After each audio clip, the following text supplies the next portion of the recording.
This is a reaction video which goes under YouTuber's fair policy, section 107 of the Copyright Act 1976. The clips that's been used in this video are for review, reaction, criticism, and comic purpose. What's up, my lovely friends and fans? How are you guys? I hope you guys are doing awesome. This is yea Bangla for you once again with another new reaction video.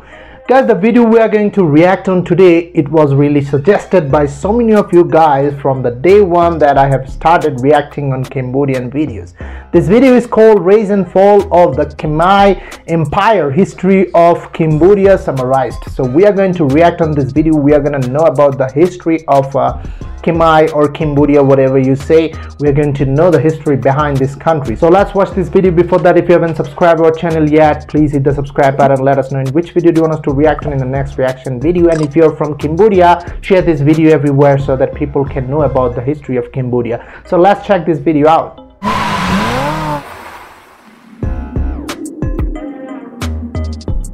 Rise and Fall of Khmer Empire.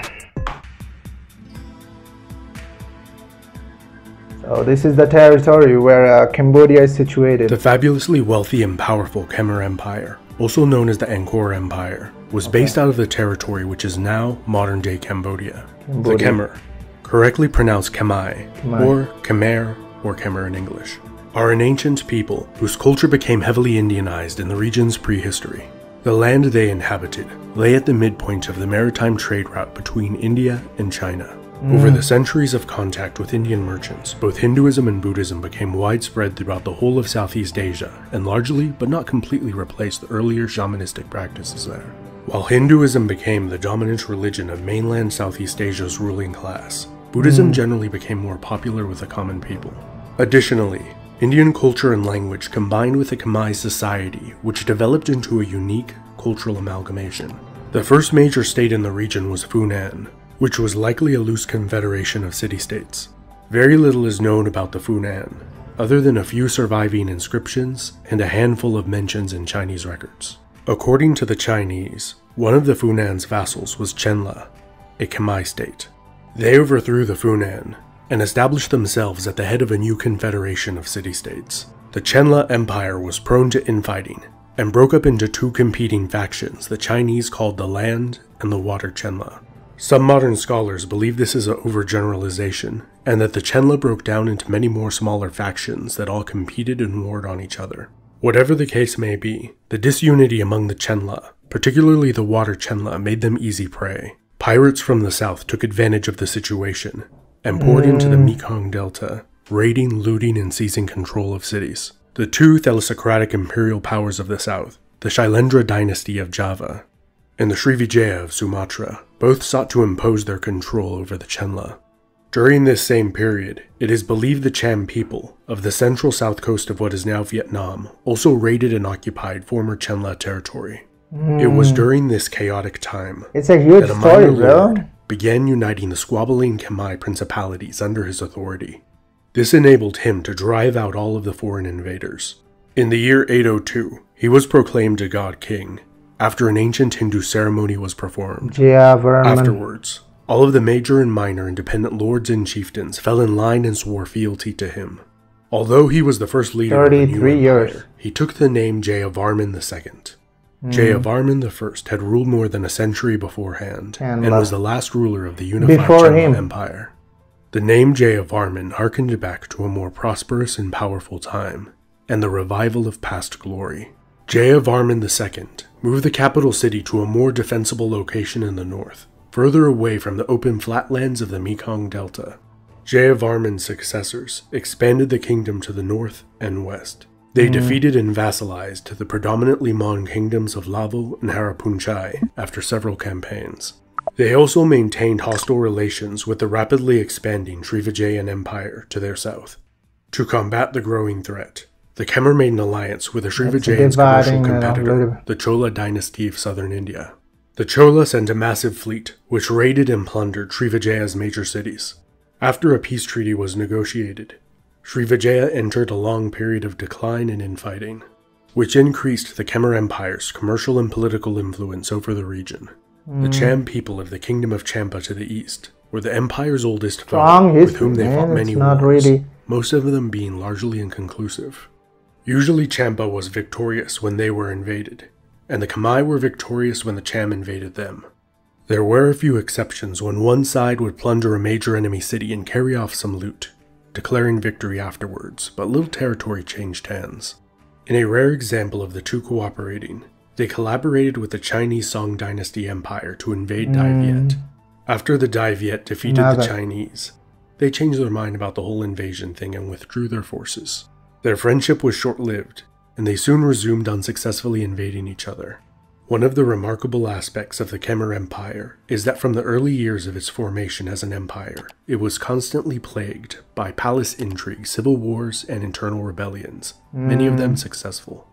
But in despite of all the internal conflict, the empire appears to have been well run, its population grew rapidly, and the land was usually exceptionally prosperous. As the nobility played the Game of Thrones with each other, the ministers, scholars, and priestly bureaucracy actually ran the country. Consequently, their power, wealth, and influence steadily increased over the centuries. In the late 11th and early 12th century, the empire went into a short period of decline. As the nobility waged war on each other in the Cham as they liked to do, the western vassals stopped paying tribute. Srivijaya II got the nobility in line and reunited the empire. During his long reign, he launched multiple failed invasions of Viet. He had successfully coerced the Champa into joining him on at least one of his invasions of Viet. When they refused to join him on another invasion of Viet, he invaded the Champa instead.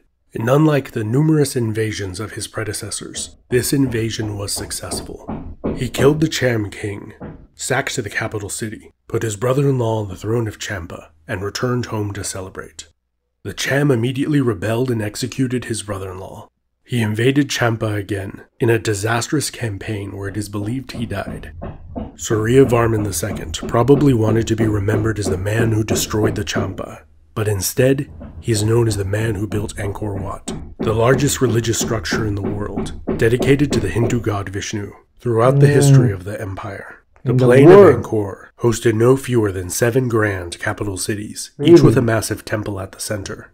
An intricately engineered network of canals used for irrigation and speedy travel it's very old, connected all of these cities into one massive metropolitan zone. It's like thousands of years back. The combined super city is estimated to have had over 1 million inhabitants, making it the largest city in the world at the time. I like in the the fascinating animation. documentary Angkor, Twilight of Civilizations, available on this video sponsor, CuriosityStream. The details of Angkor's construction and its mysterious demise are examined. If you happen to be spending more time at home these days, a great way to invest your time is with CuriosityStream, a streaming service hosting thousands of documentaries and non-fiction titles covering a wide variety of topics. The annual plan, which is less than $20 for a whole year of unlimited access, is really good value. So go to curiositystream.com/epi. And for my viewers, enter the promo code EPI during sign-up to get 30 days membership for free. During the reign of Srivijaya II's successors, the country was plunged into civil war. This enabled the Champa to enact revenge on their old foe. They defeated the Khmer and took their capital city of Angkor. Angkor was taken by a daring surprise attack. The Cham sailed a fleet up the Mekong River, across the Tonle Sap Lake, and up a smaller tributary river to the city. The empire appeared to be on the brink of a complete collapse when Jayavarman VII united the squabbling Khmer factions and drove out the Cham. He later counterattacked and conquered the Cham, making them a vassal state for a time. During Jayavarman's reign, the empire drastically rebounded and experienced a short-lived golden age.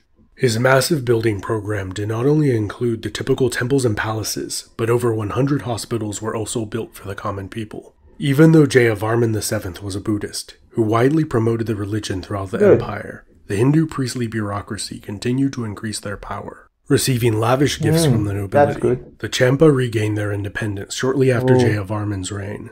In the west, the Thai, a people who had previously migrated from the north, overthrew the Lavo, vassals of the Khmer, and established their own kingdom of Sukhothai. Shortly afterwards, a second hostile Thai state formed in the north. That's so dramatic. 3 years later, in 1292, the Mongols invaded. After some moderate-scale border clashes, the Khmer decided to give them some gold, and they went away. In 1350, power in Sukhothai was usurped by the powerful city of Ayutthaya. Its first king married the Khmer emperor's daughter in the hopes of forming an alliance, which soon fell apart. Ayutthaya then launched a failed invasion of Angkor. The empire was too weak to hold on to the north. Consequently, the independent allied Lao kingdom of Xang was established as a buffer against attacks from the north. Xang had better success in halting Thai expansion and defeated them several times.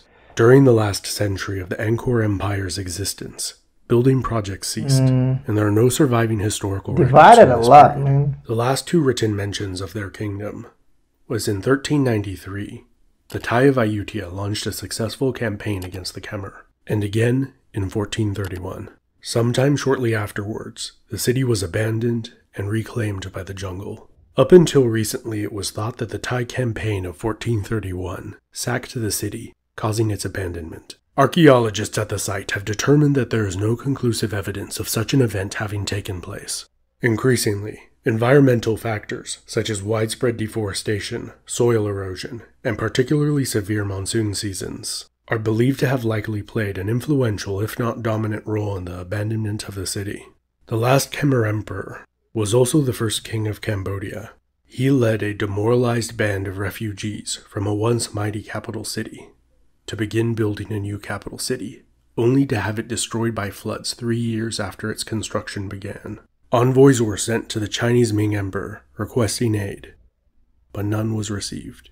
The Kingdom of Cambodia was a diminished remnant of its former self, but it survived. Its monarchy survived many invasions and occupations, until 1970, when the monarchy was overthrown by the military. A long, tragic and violent period ensued, where a large portion French of the came country at was 18th slaughtered. century. After transitioning through many different governments, a constitutional monarchy was re-established in 1993. Colonized This has been by Epimetheus. Thank you so much for watching. Kingdom of Cambodia till now. Okay. The video, I get bored, man. That's why I don't really react on videos which are really long videos. I mean, I try to keep the videos all the time 5 to 6 minutes, not more than that, because I also get bored. The video becomes large and you guys also get bored. So the video is already big, so I'm not gonna talk too much. I'm just gonna say that, man, their history is really very strong. In my university, I have been studying in English literature, where we have read about American history and about Greek history, about the European history. I think this history is not really less dramatical like the others. For example, all of you guys know about the Greek history, the Spartan history. So I think this history also should be included in the worldwide level. For example, they are making movies, they are writing books and so many things. This history is not really less than that. It should be, I think, come in front of people. People should make movies and books about this history, because it's really strong and very, very old history, like 2000 years. And the Angkor Wat, man, I have reacted on Angkor Wat, but I didn't really focus on that thing, that how old is this construction, man. It's like 1000 years back, and this is still the biggest religious construction in the whole world, and that's a good thing, you know. There are like 7 magical and surprising construction in the whole world. I'm not sure if Angkor Wat is one of them, or why it's not one of them. I think it's not less than Statue of Liberty, it's not less than Taj Mahal or whatever you say in Brazil. So I think it should be included. I don't know why it's not. Like, I haven't read about Cambodia ever in any book or anything. I think they should show those stories, because these are not really one day story, these are history. So I think people should know about this, study about this, and academically I think it should be included. Thank you so much, all of you guys who have been suggesting this video. So finally the video is out. Share this video if you like this video. Let us know what do you think about this. And I really all the time respect and love to Cambodia, and I'm happy that I can reach something about Cambodia from my channel. I'm happy about that, and the love you guys are showing, I really appreciate. Thank you so much, guys. See you guys in the next reaction video. Let me know in which video do you want us to react on in the next reaction video. Bye bye. Jumrukli.